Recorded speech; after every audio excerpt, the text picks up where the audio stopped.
water na yung kamatis. Feeling ko tinusukan to ng tubig. Napaka-negative kayo na. Tapos tignan mo, ano ba ito kamatis na to? Puro tubig. Tinusukan ng tubig to. Nakakati talaga kamay ko. Dalawang palad. Feeling mo magkakapera, tapos gagastos.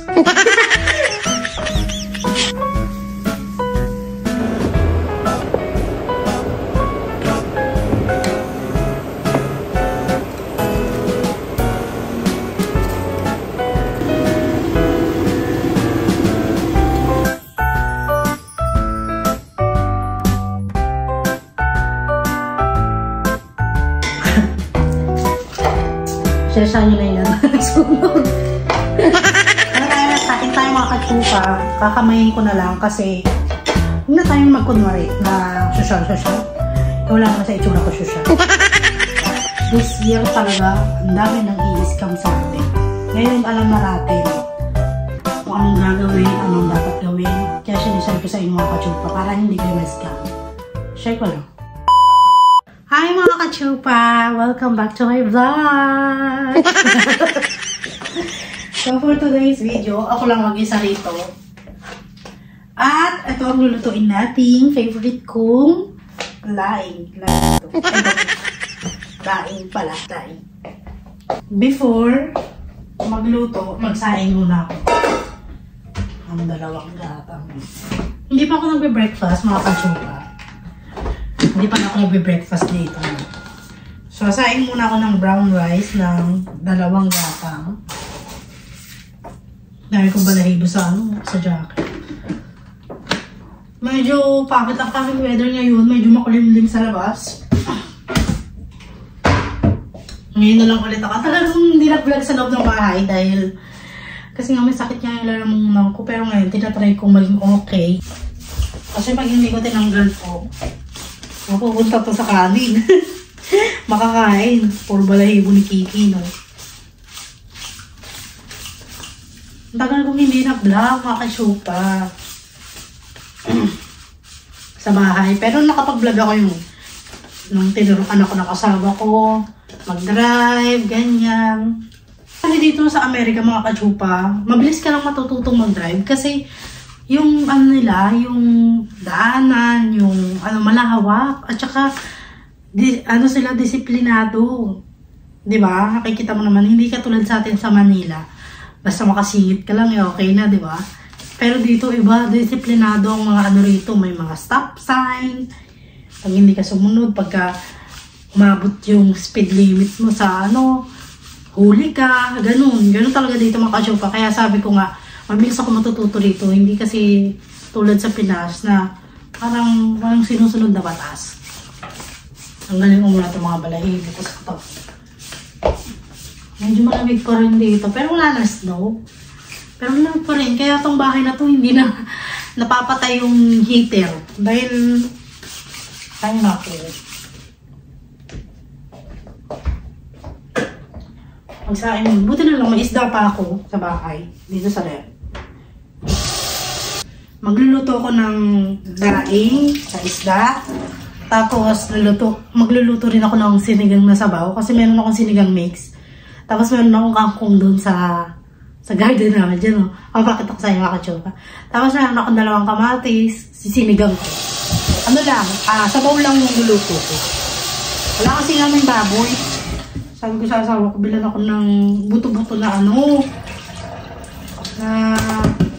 baka. Para pagka hinigop ko yung sabaw, lalakas yung resistensya ko. Kasi feeling ko, kaya ako magkakasakit.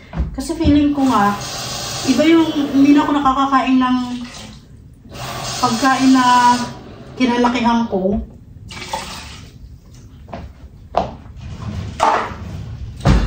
Ganun pala, no? Ang hirap din pala mag-asawa ng Kaya lagi nilang, kaya sinasabi sa akin ng asawa ko, ang mahal mag-asawa ng ibang lahi. Totoo yun, mga kasyupa. Kaya siguro yung mga kapitbahay namin dito ay nag-iisip, mayaman ang asawa ko kasi nakabingwit ng ibang lahi.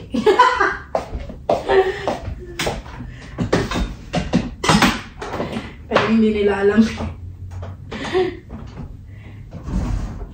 Hindi nila alam, pinipilit na lang ni paper akong pakasamahan. Kasi feeling ko nahihirapan na rin yung asawa ko eh. Kasi sa green card, mahal, sa ticket. Tsaka yung mga pagkain talaga mahal eh. Kasi may dagdag eh. Kaya hindi niya alam yung kinalakihan ko. Yung ano ko din. Kasi hindi naman tayo laki sa Amerika na burger lang, sapat na. Ganun. Pero hindi sa akin, hindi ako pwede sabihin sa akin, arte mo, ganyan. Mga katsupa, kung may experience yung tumira sa ibang bansa, siguro marirealize yung mga sinasabi ko. Pero kasi sa sitwasyon namin, ang lagi sa akin sinasabi niyo yung paper.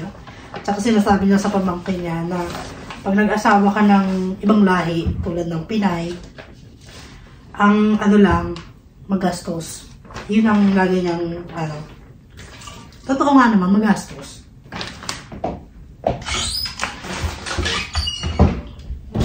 Pero, worth it ang gastos. Kasi, hindi katulad ng mga ibang lahi dito na American, westernized. Iba yung ugali kasi nila sa mga Asian. Kasi ang mga Asian parang may mga old culture pa rin sila na kailangan ng wife is housewife lang, ganyan, alaga asawa, mga anak, pagluluto yung asawa, pagsisilbihan. Pero yung mga westernized kasi ang sabi sa akin ng asawa ko, ako sabi lang na asawa ko, baka mamaya may comment dyan sabi kasi ng asawa ko, kasi ang asawa niya noon, Hmong din, pero na westernized, kasi nga dito na siya rin pinanganak. So, ang isip niya, na gusto niya, may sarili siyang income, mayroon siyang, hindi siya aasa sa asawa niya, yung ganun. Kasi nga, di ba, hindi ko naman sinasabi, kasi ang gulo kasi mga katsupa, sa mundo ngayon, marami ng pala desisyon, ganyan, na okay, dapat magtrabaho ka, huwag ka umasa sa asawa mo, para pagka iniwan ka ng asawa mo, meron kang mga ganyan. Pero, para sa akin mga katsupa, ang asawa talaga, nasa bahay lang. Kung gusto mo kumita, okay. Basta gagamparan mo pa rin yung pagiging asawa mo sa asawa mo, diba? Nakangati yung kamay ko. Nakangati yung kamay ko. Feeling mo magkakapera na ako. Magkakapera, pero gastos pala, no? Ay, naka.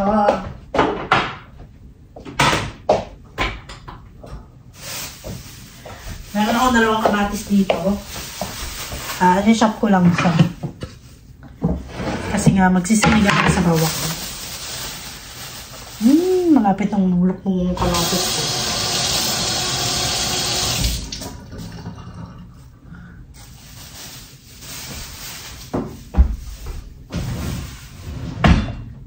Iwahin muna natin ng kamatis.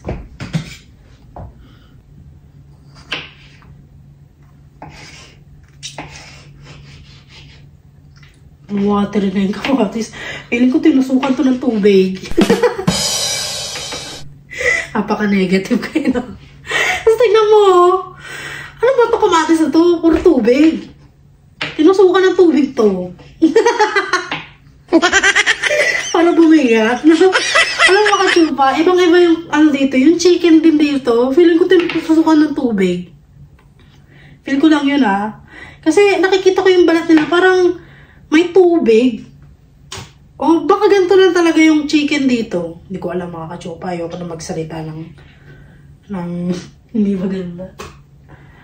Kasi feeling ko, binibigyan ko ng bad comment no? Pero siguro iba-iba ka naman, diba? O ako lang nakakaano. Kasi nakita ko yung chicken talaga, yung balat niya, parang matubig-tubig. Tapos pag tinurok mo, wala namang tubig. Sabi ko, ano ba yun? Bakit ganun? Nakakati talaga kamay ko. 2 pangalat. Pili mo magkakapera, tapos gagastos. Ay, nako. Ngayon natin ito ng mantika.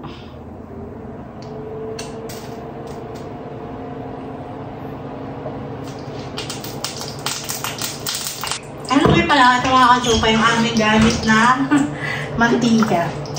Rubus. Sabi ko, alam mo yung rubus mga katsupa, yung kay Rapi Tulpo. Yung iniintro ko, sabi ko, ay, maganda tong rubus na to pampatigas. camera. Mamaya may manonood na bata, no? Huwag kayo makikinig sa akin, mga kachupa.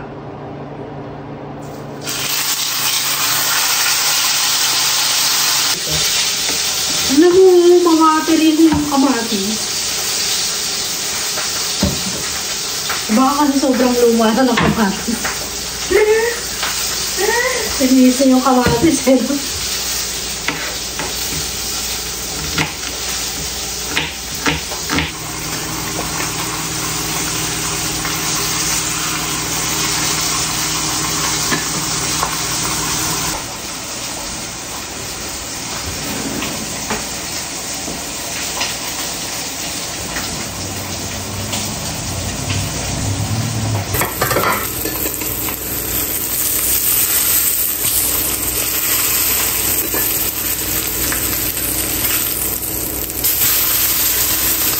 Buti na lang, may kangkong ako rito. Pwede akong pumitas. Diba? Ang galing naman. Ang mahal pa man din ito sa Asian store. $7. Kasi kung hindi ko siya i-harvest, makachupa, hindi siya ulit tutubo, diba? Harvesting ko na. Ang sarap mag-harvest. Sarap ng pakiramdam. Parang tanga lang ito. Dapat pala kumuha ko ng gunting, no? Mas mabilis. Hey! Ang dami kong na-harvest. O, diba? Tutubo ulit yan. Pero ito na lang. Ayan. Gagi!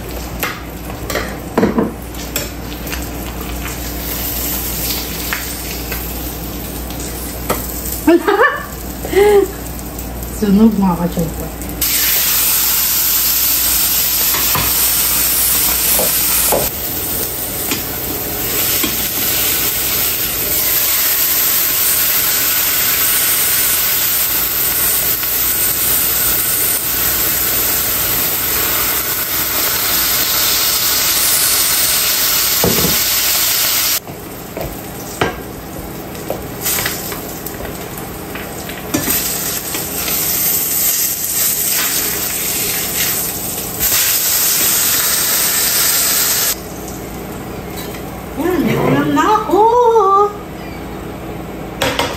Tapos mga kachupa, ito yung aking natirang sinigang sa kalamansi. Ito mga kachupa. Tingnan natin yung expiry. Wala expiration to ah. Hindi pa naman sila. Hindi pa. So, maglagay lang tayo. Pakuluan lang natin to and then lagay natin tong mga to. Gagawa ako ng sausawan. Alam mo mga kachupa, ngayon ko lang na-realize, ang sili pala, pag bumili ka ng maraming sili, hindi nilalagay sa ilalim ng ref, sa chiller, hindi. Nilalagay pala siya sa freezer, mga kachupa. Nakita ko yan sa mother-in-law ko. Kasi nung pumunta siya rito, nakita ko yung sili, nilalagay na sa freezer. Sabi ko, bakit nilalagay sa freezer? Sabi niya, para daw matagal ang malantaang sili. Kasi nga, di ba pagka nilagay natin sa nanunuyo. Pero pag nilagay mo siya sa freezer, mga kachupa, matagal talaga siya, maabot siya ng mga 2 months, 3 months. Marami siya ko nagsisinungaling. Ngayon ko lang na, yun, lagyan natin suka. Ngayon ko lang siyang napagtanto. Ito ginagawa ko para sa usawan ng aking tag dito bangus. Kasi ito yung paborito ko. Ito naman, nagulap ko yung aking mga bawang. Nagulong pa na yung mga bawang ko, mga kachupa. Saan makakain pa ba ito? Sabihin ko nga sa mga kapatid ko. Kasi diba, sa Pilipinas ako, nilalagay ko talaga yung sili sa ilalim ng ref. Hindi sa freezer. Tapos, nakikita ko yung sili. Wala na. Sira na. tuyo na. Tapos natatapon na lang. Yung pala, nilalagay pala siya sa freezer. Ang tanga-tanga ko sa part na yun. Hindi ko alam na nilalagay pala ang sili sa freezer. Ang tanga ko talaga sa part na yun. Pero at least malaman ko na. Sinishare ko sa inyo para hindi nyo rin gawin. Kasi sayang din mga kasyupang sili sa Pinas. Medyo mahal din, di ba? Huwag nyo lang lalagay yung bawang sibuyas sa ref. Kailangan sa labas lang siya. Kasi hindi daw maganda. Dati nilalagay ko pa yung bawang sibuyas sa ref. Pero hindi naman pala daw maganda yun. Nagkaka-mold.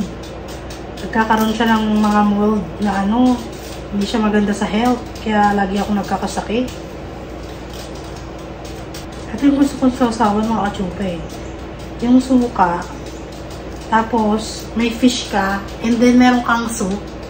Ayan kasi dati namin ano, sa Pinas pa naman mahilig bumagyo, di ba? Ang ulam namin laging ganun. Ang nanay ko nabili ng isda na 100 pesos, sabi na natin tilapia. 100 pesos.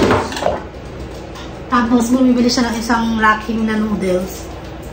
Tapos suka na may sili. Parang sa akin napaka sarap na. Mas masarap pa sa steak. Totoo yung nakakatsupa. Kasi nung time na yun, hindi ko alam yung words na steak eh. Kasi nga hindi namin madalas ulamin. Pero ngayon, na-experience ko yung steak, yung mga ganyan-ganyan. Doon pa rin ako sa sa kinalakihan ko na isda na may noodles na may suka. Tapos, kakamayin mo, gano'n. Diba? Ang sarap. Tapos, umuulan pa. Naririnig mo yung mga sa labas. Patak ng ulan. Tapos, may bintana ka sa bahay mo. Manonood ka lang ng mga ulan dun. Diba? Wala lang. Nakano ko lang. Share ko lang. Yun ang sabi. Medyo kumukulo na yung ating lagyan na natin itong kamatis. Tubig lang ito mga kachupa ha. Tapos sibuyas. Hintayin mo lang kumulo. Saka natin ito ilalagay ang ating kangkong and ang ating sinigang mix. Lagyan natin ang paminta ng natin.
Hindi siya ganun kalapot kasi nga hindi sinigang sa gabi yung binili ko.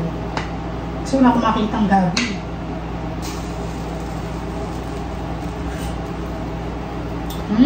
Lasang sa palo. Malamang. May kalamansi. Masarap.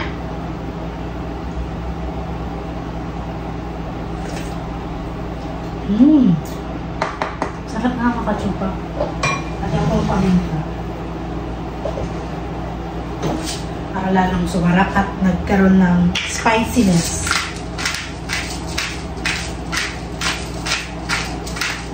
Laki ng tulong ng ano, no, kangkong. Gusto ko magtanim ng talbos ng kamote. Kaya lang, wala akong makita ng talbos ng kamote kasi hindi ko alam kung paano ba. Bibili ba ako ng kamote para itanim or kasi ang alam ko lang sa talbos ng kamote, bibili lang ako ng tangkay na katulad ng kangkong. Tapos, lalagyan ko lang siya ng ugat, saka ako siya itatanim. Kasi, yung bahay namin sa Isabela dati, talbusan lang ng kamote yun. Hanggang sa unti-unti pinagawa namin, ganyan. Ngayon, okay na, wala nang talbos. May bahay na.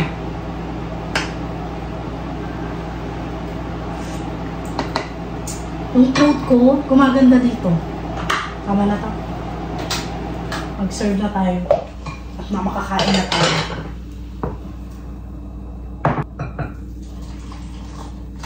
Ooh! It's so delicious!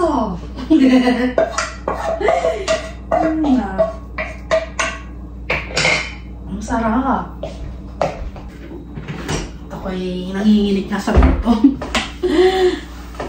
Ang cute ng lamesa namin, no? Meron nga nag-comment din, gusto daw niya yung lamesa namin, eh.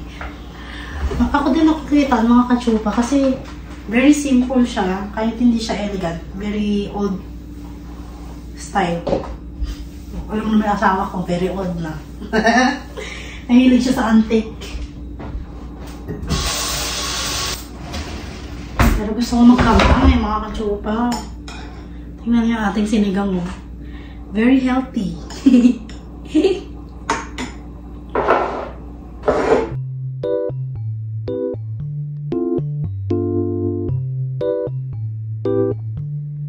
Tara na, let's eat na tayo mga kachupa. Ano lang ako, magpa-pray lang ako and then kain na. Tikman natin mga kachupa.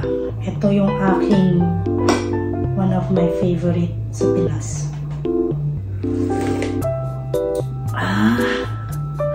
Nabuhayan ako mga kachupa. Alam mo yun, parang ilang buwan kang hindi nakakakain ng sabaw. Tapos pagkahigop ng sabaw, parang kang nadiligan.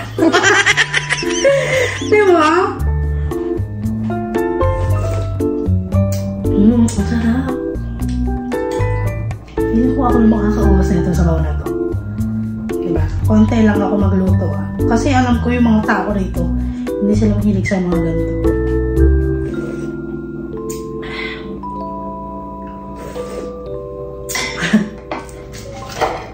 Sesya nyo na yan. Sunog.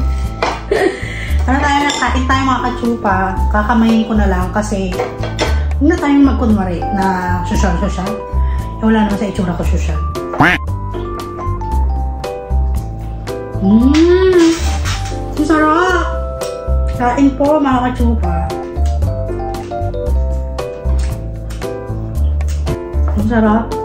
Siguro kung may kasama lang ako dito, mas masarap to. Ano? Kasi parang feeling ko pagka kumakain ako ng mag-isa, malungkot.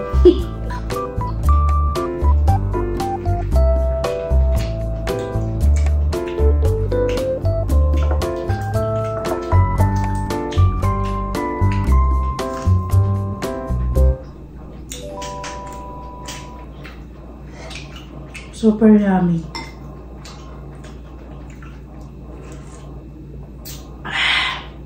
Sarap talaga. Thank you Lord for giving me good taste back.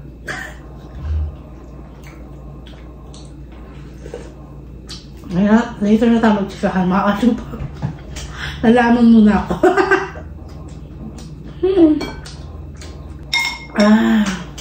Ang sarap niya sa throat.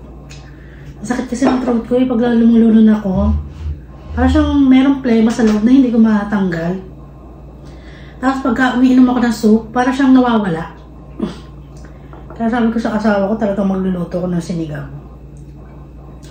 Dapat ang lulutuin ko mga kachupa, tinola. Wala akong sayote, tsaka wala ditong dahon ng sili. Sabi ko, ang ilalagay ko na lang, since meron kaming mint dyan, yun na lang sana ilalagay ko. Kaya lang, wala nga akong sayote. Nakita ko kamatis, red. Sige nga, magsisinigang na nga lang ako. Ayun, hindi naman ako nagkamali sa pinili. Sarap magkamay mga kachupa.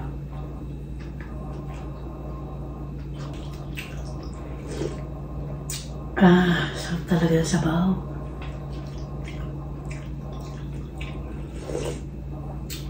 Hindi siya ganun kaasim, saktuhan lang siya.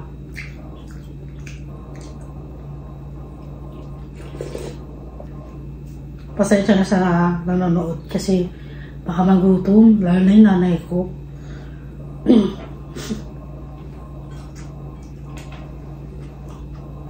Pero alam mo mga kachupa, natutuwa ako kasi hindi ako ginugulat ng asawa ko. Ako lang talaga nagpapagutom sa sarili ko kasi ang isip ko, pag hindi ko kinutom sa sarili ko, hindi ko papayat. Kaya ako mga kachupa, dati ang timbang ko 64, ngayon 58 na lang. Wala na ako sa 60. Sana maging 50 na sa susunod. No? Sabi ko nga sa asawa ko, kung nagsasabi sa asawa ko, pagka may gusto kong pagkain, wag mo lagi akong sinusunod. Kasi, sinusunod mo ako, para kung hindi papayat. Kaya, sinabihan ko yung asawa ko ngayon. Kaya ngayon, nag-ano siya, hinay-hinay din siya. Kasi, ang dami nga namin binayarang utang. Naalala nyo ba mga kachupa? Yung sidewalk namin dyan, di ba inayos? Sabi libre lang daw. Kasi ang magbabayad, government. Dahil mga lingat-lingat ako, mga ilang buwan, may natanggap kaming sulat na sinisingil kami dahil nga inayos daw dun sa harapan. Kaya galit na galit yung asawa ko kasi hindi naman niya pinaayos yun. Hindi naman siya tumawag. Kumbaga kusa nung mga ang inayos, kahit hindi naman siya sira. Inayos mga kachupa. Parang alam mo yung naghahanap sila ng aayusin, tapos sisingilin ka. Sabi ko, ganito pala yung US. Ganito sila mag-scam ng mga tao. Kaya, ang hirap mga kachupa. Ang hirap dito tumira. Masarap ang buhay, pero ang hirap talaga.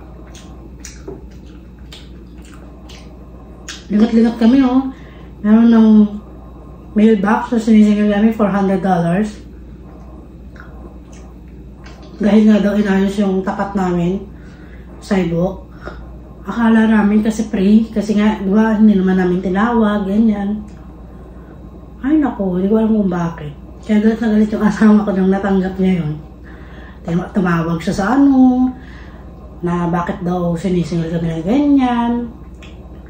Kayo mga kachupa, comment down below kung nakatira kayo sa US, tapos may nag-aayos ng sidewalk nyo, paalisin nyo mga kachupa. Kasi alam mo mga kachupa, nung pa yun na inayos nung summer pa yun siguro mga October or November, September, mga ganon, mga summer.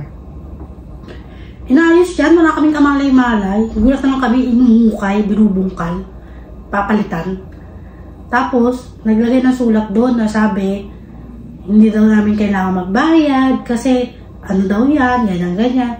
Natapon na ni paper yung sulat na yun. Dapat pala namin, tinabi pala namin dapat. At sana meron kaming ebidensya na hindi pala namin kailangan magbayad, ganyan-ganyan. Natapon niya. Lingat-lingat ka mga kachupa. Itong March lang kami siningil. Gulat kami. Ano yan? Wala naman kami alam na na ganyang utang, ganyang 400 mga kachupa, nasa na rin yun. 20,000. So medyo malaki na rin, di ba?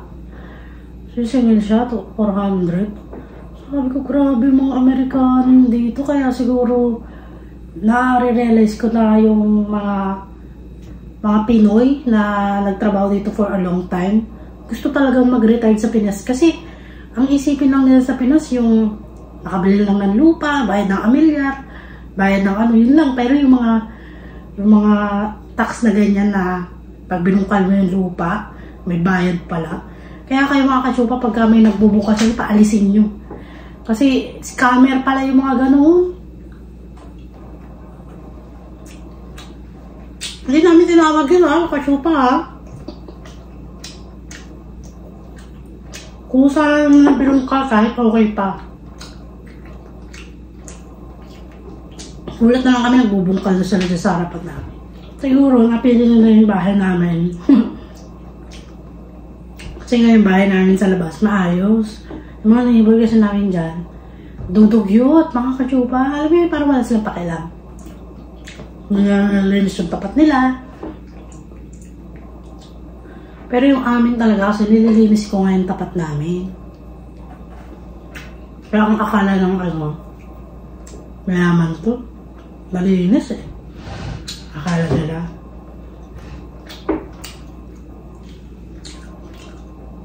Kaya bad trip ang lolo mo. Nung nakita niya yung sulat na yun. Ang bad trip. Ako rin na bad trip kasi naman pala sila dito sa US. Ang sarap.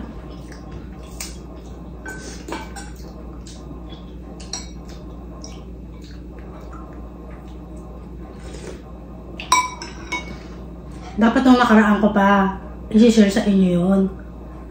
Na pagka inayos yung tapat ninyo, yung sidewalk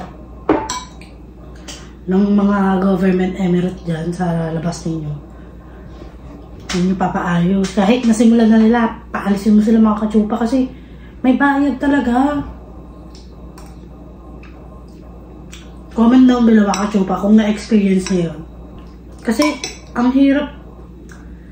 Gugulat ka na lang, may utang ka pala sa ganito, ganyan, tapos pag hindi mo binayaran, lalaki siya ng lalaki, interest siya, hanggang sa naging $1 million na yung utang mo kasi nga tagal mo hindi binayaran, magugulat ka, kukulong ka na lang. Ganun dito. Kaya yung mga tao dito talagang gusto magbabayad talaga kahit ayaw nila magbayad eh. Kasi takot silang makulong. Di ba? Sino nga naman gustong makulong, di ba? Kasi na-experience daw yan ng tito ni Paper. Meron siyang, tawag doon? Speed limit yata yan. Basta mabilis magpatakbo yung tito ni Paper ng sasakyan. Hindi niya alam na tikita na pala siya. Hanggang sa umabot ng 20 years die, ang utang niya na dun sa speed limit yata na yun, matak ng $1 million na. $1 million na sa pera natin. Hanggang sa hindi nabayaran nung tito ni Paper, nakulong. So, naging trauma sa kanya yun. Naging trauma sa asawa ko yun na pag may mga ganyan, bayaran na kasi natatakot silang magkaroon ng interest. Ang ending, wala kang, no choice ka. Kung ayaw makulong, magbabayad ka. Uutang ka sa bangko para bayaran mo, hindi ka na makulong. Diba? Hirap dito mga kachupa. Kaya sabi ko, sa isip-isip ko, hindi ko nakikita yung future ko dito ko tatanda. Feeling ko talaga Pinas. Pinas talaga.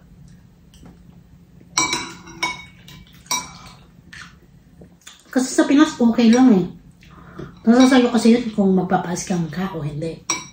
Busog na ako.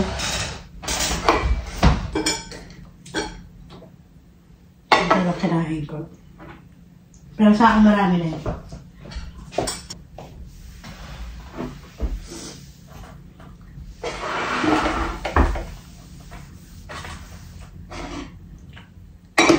Yun lang mga kachupa.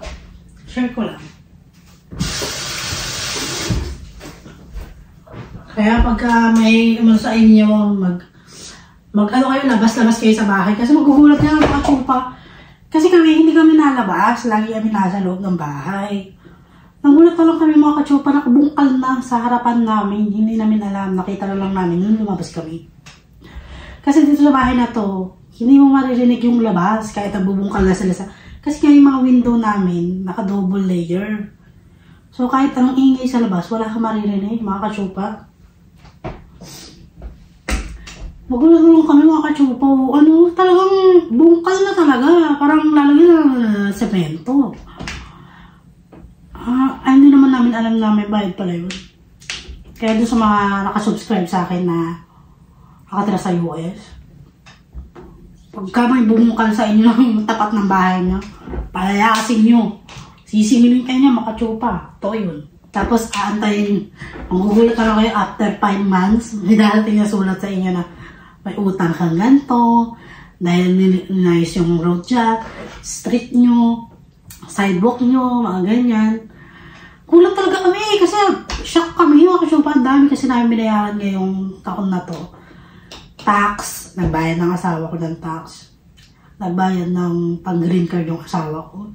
Hindi man biro ang green card, mga kasyupa, dahil sobrang mahal ang green card. Yung health ko nga rin, yung nagpa-doktor kami na akala ko free lang kasi nga dun sa St. Luke's. Di ba pagdating mo dito mga kasyupa, na sputum ka sa Pinas, tapos pagdating mo dito, ititest ka na ulit. Akala namin mga kasyupa walang bayad yun. Yung pala may bayad kasi may check-up, na general check-up daw. Magulat ka mga kasyupa, may darating na lang na bill sa mailbox mo, na ganito ang singil, ganyan ang singil. Kaya sabi ko, this year talaga, ang dami nang i-scam sa atin. Ngayon alam na natin kung anong gagawin, anong dapat gawin. Kaya sinishare ko sa inyo mga kachupa para hindi kayo ma-scam. Share ko lang. Wala lang. Ayun na. Nagtatapos sa ating video. Maraming salamat mga kachupa for watching this. And sana may natutunan kayo sa akin. God bless!